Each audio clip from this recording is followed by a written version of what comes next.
très bon défenseur rouennais ce soir, à l'image de André Schfelder, qui est bien défensif, mais aussi très offensif. Attention, un contre encore d'Anglette qui peut coûter cher, attention.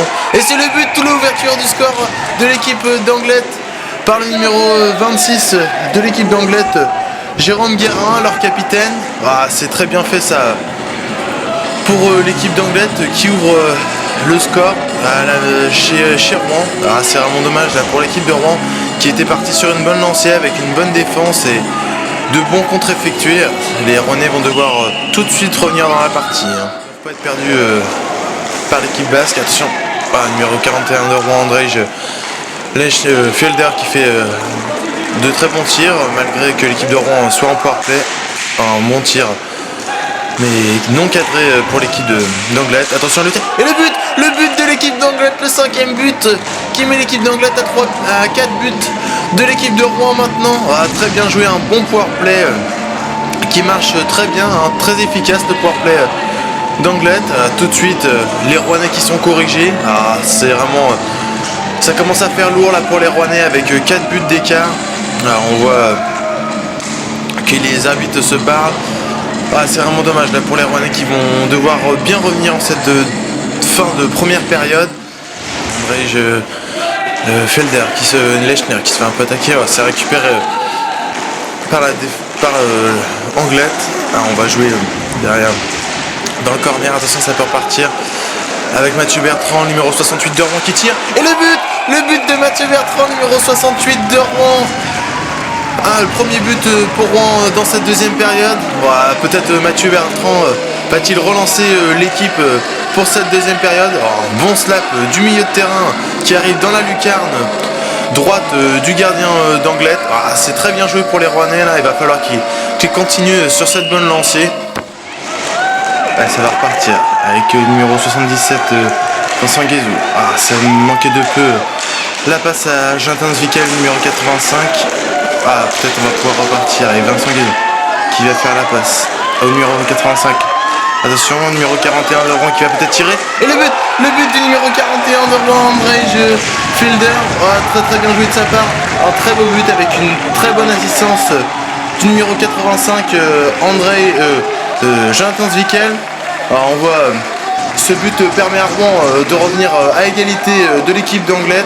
Les Rouennais vont pouvoir continuer sur cette lancée pour peut-être continuer à mettre des buts à l'équipe d'Anglette. Pour le face-off avec Mathieu Bertrand en engagement ainsi que le numéro 92 Théo Fontanil. Le palais qui va être gagné difficilement par Rouen, mais c'est bon. Allez, avec le numéro 21 de Rouen qui essaie de tirer. Et le but du numéro 21 de Rouen, André Lechner. Un très beau but juste après l'engagement. C'est très bien joué de la part du Tchèque. On voit tout de suite un tir balayé bien effectué par le défenseur. Rouen qui prend du coup l'avantage pour la première fois dans cette rencontre. Les Rouennais vont devoir continuer encore s'ils veulent pouvoir gagner leur deuxième match à domicile. Il effectue encore un bon arrêt. On voit le gardien de Rouen très présent ce soir pour aider ses coéquipiers. Alors on va repartir maintenant avec le dernier tir peut-être pour l'équipe de Rouen avec le numéro 68 Mathieu Bertrand. C'est parti. Attention, il va essayer de dribbler le gardien. Et le but de Mathieu Bertrand pour le troisième penalty de cette séance de tir au but. Très bien joué de la part de Mathieu Bertrand. On voit qu'il patiente très bien pour pouvoir essayer de décaler le gardien. Le gardien qui n'arrive pas à aller totalement sur la gauche. Et du coup là, il laisse grand ouvert la cage. Allez, on va repartir après avec l'équipe d'Anglette, avec Théo Fontanil pour peut-être le dernier tir au but pour l'équipe d'Anglette s'il ne marque pas sur cette action. Allez, c'est parti. Peut-être Anglette pour ce dernier tir au but. Et oui, c'est fini. Rouen qui gagne cette rencontre contre l'équipe d'Anglette 8-7. Une victoire au tir au but vraiment méritée pour l'équipe de Rouen avec une très belle remontée effectuée en deuxième période. On voit des joueurs du coup qui sont assurés de jouer le match de barrage. Voilà, c'est très bien joué de leur part.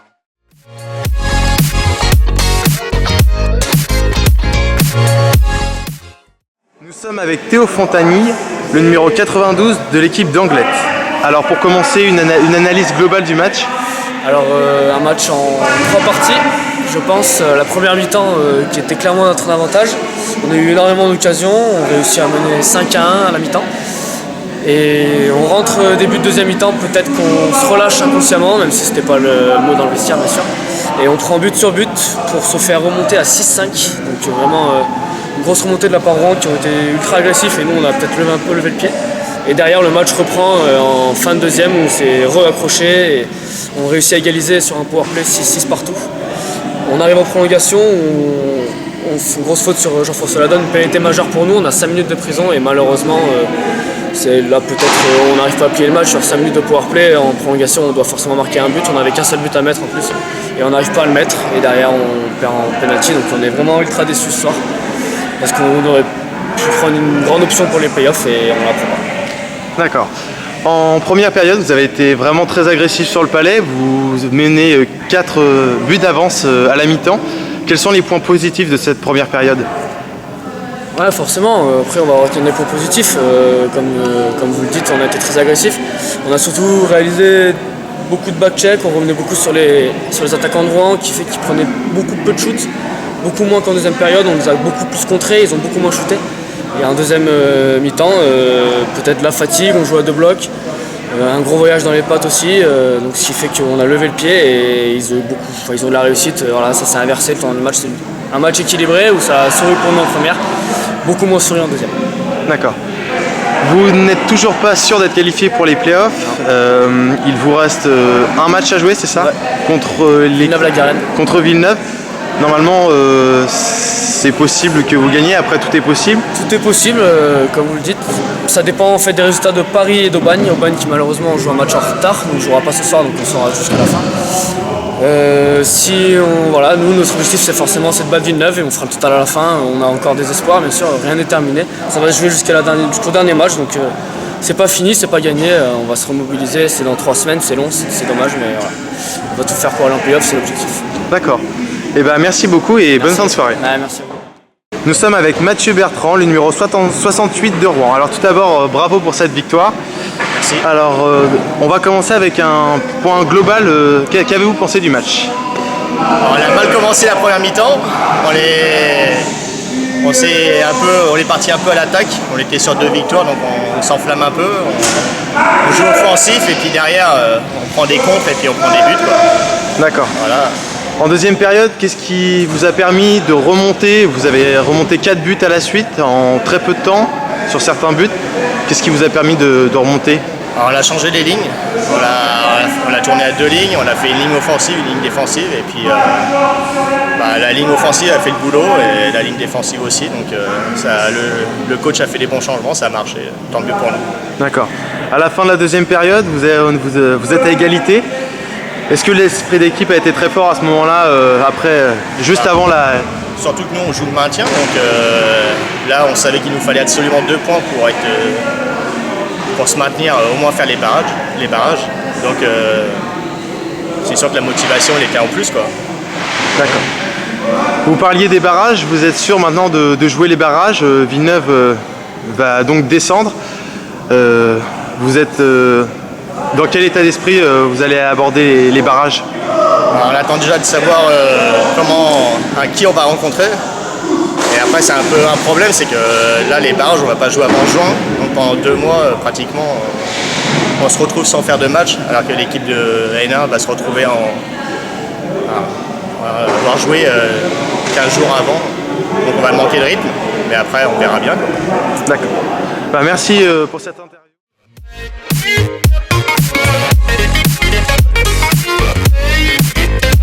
Yeah.